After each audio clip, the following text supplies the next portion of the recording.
જય માતાજી, જય શ્રી કૃષ્ણ દોસ્તો। તો આજે આપણે બનાવીશું ઘરે જ ડ્રેગન પોટેટો ચિપ્સ। તો તેના માટે મેં 3 થી 4 બટેટા લઈ લીધા છે।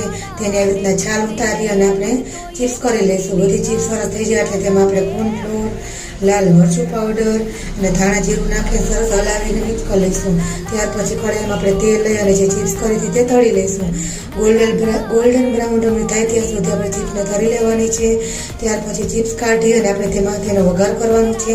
તો 1 ચમચી તલી નાખી અને આપણે ડુંગળી, ટમેટું, મરચું નાખી સરસ તેનો વઘાર કરશું। અને ઉપરથી આપણે chilli flakes, green chilli, red chilli, soya sauce, ketchup, આ 3 in 1 બધા સોસ નાખી અને થોડી વાર ચડવા દઈશું।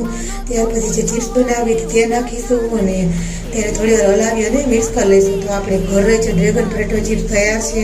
સ્પાઇસી અને એકદમ મસ્ત, જોરદાર, બહાર ખાવા એના કરતાં પણ સરસ। તો તમે એકવાર જરૂરથી ટ્રાય કરજો। Thank you so much.